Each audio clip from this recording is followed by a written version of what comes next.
Powered by the Montana Television Network. Montana This Morning continues on Montana's News Leader. The man accused of plowing into a crowd and killing a woman in Virginia will appear in court today, while President Trump is taking heat from both sides of the aisle for not calling out hate groups. I'm in Adoba, New York. I'll have the latest coming up. And closer to home, new evacuation orders for hundreds of homes in western Montana were issued over the weekend. Where that's happening, the latest on fire southwest of Phillipsburg and how Glacier Park hikers had to flee a fire is all coming up. Good morning. Our top story for you now that broke over the weekend. The man accused of running his car into a crowd in Charlottesville, Virginia, will be in court this morning. The incident at a rally of white nationalists had led to widespread marches for peace and tolerance across the nation. CBS's Hannah Doba has the latest. The man suspected of ramming his car into a crowd in Charlottesville, Virginia, is scheduled to appear in court today. 20-year-old James Alex Fields Jr. faces several charges, including second-degree murder. He's accused of killing 32-year-old Heather Heyer and injuring 19 others. Fields, seen here just before the incident, was attending the Unite the Right rally, a white nationalist protest against plans to remove a Confederate statue from a public park. No KKK, no racist USA! Vigils, rallies, and marches were held across the country yesterday in support of the victims and against hate, from Florida to Chicago, Michigan to Seattle. A mother had to bury their child. In Charlottesville, Marcus Martin, the focus of the picture that captured the moment of the attack, described how he took the hit to potentially save his fiance's life. I hear tires screech. Then I look up and I see people getting thrown in the air. And the only thing I could do was push my fiance out the way. President Trump faced criticism from both sides of the aisle over the weekend for not strongly condemning white supremacists at the rally. Virginia's governor called on all politicians to take a stand. Tell white supremacists, tell the neo-Nazis, tell the KKK, tell them all. We've had enough of it. After President Trump's initial response, the White House did issue a more strongly worded statement, specifically condemning the extremist groups and calling for national unity. Anna Doba, CBS News. Now we're told the alt-right organizer of Saturday's rally says he plans to hold a press conference in Washington later today.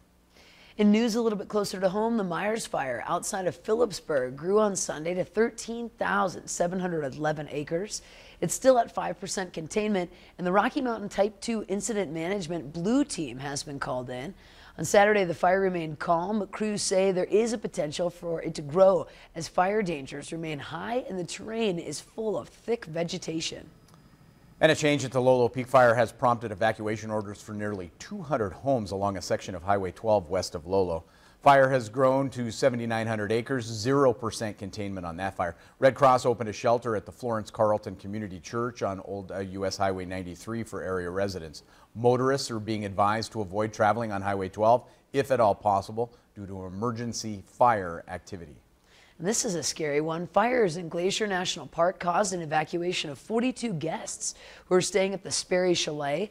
The group had to hike 14 miles before they were in no longer danger. 3 people had to be airlifted by helicopter from that site.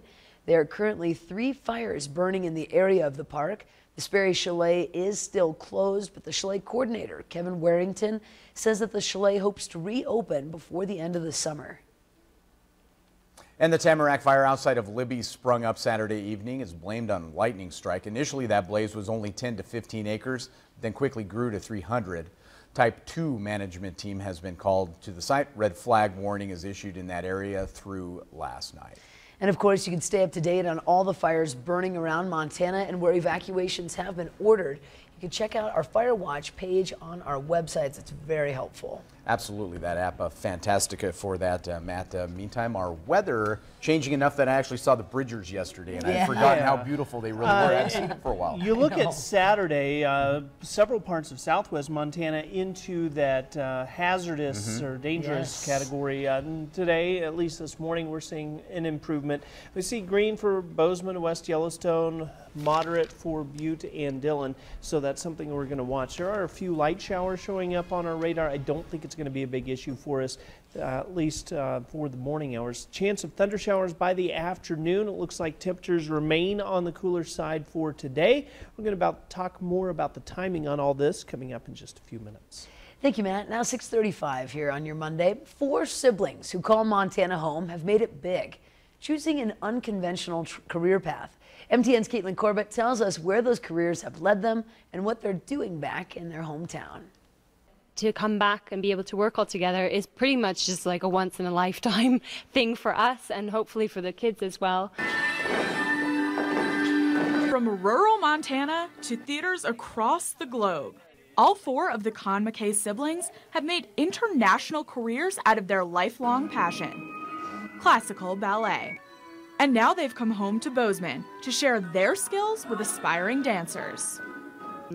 It really means a lot to each one of us to be able to impart the knowledge that we've learned all over the world with all the different masters of dance, really, to share that knowledge and that information with the kids here that we didn't have when we were growing up. And I'm very thankful now that I'm able to share that with all of these kids who came, and we really enjoyed it, I think, each one of us. The siblings hosted a 3-day ballet legacy masterclass in partnership with Youth Arts in Action and New York-based Gaynor Minden. But getting the 4 siblings in one place wasn't easy, as their careers have most recently taken them to London, China, Rome, and Russia.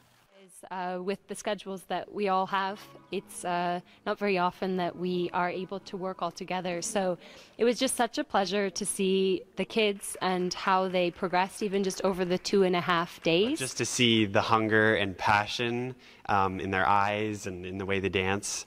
It was just amazing because, you know, it really makes you want to give also as much as you can to the passionate dancer. And those dancers were equally as inspired. I find it amazing that they're all from Montana, so when you are also from Montana and you are able to see what they have done, you have this kind of like hope inside of you that you can just become them. No matter where ballet takes them, these 4 siblings will never forget their roots. When you say you're from Montana, and I know what that means, but people think, like, how is that even possible? And I'm really grateful that I've had the support of my family along the way, because it is definitely a very young career, but it's the kind of thing that once you find your passion, you just can't give it up. And if that passion is classical ballet, it's a very... Where you come from, you're going to pursue it. Yeah, it's a very interesting journey. And coming from Montana, it's I'm really proud to be Montanan. The more you the chai hut. The hot springs. Reporting in Bozeman, Caitlin Corbett, MTN News. Oh, they're just adorable. And the Con Mackeys even have a famous French bulldog named Leo who has his own Instagram account. Now, to find out where you can follow Leo and to learn more about the Con Mackey family, of course, you can visit our websites. Incredible little workshop. Cool stuff. Yeah. Cool stuff. I didn't make it. Me neither. Yeah. I don't think they missed us. We do have to take a quick break. In just a moment, as we head into the final portion of your Monday edition of Montana This Morning, we head to southern France, where archaeologists have discovered a Roman settlement from hundreds of years ago. But first, a little preview of your headlines at 7 a.m. Good morning. Ahead on CBS This Morning, we will talk with Attorney General Jeff Sessions about the investigation into the violence at a white nationalist rally.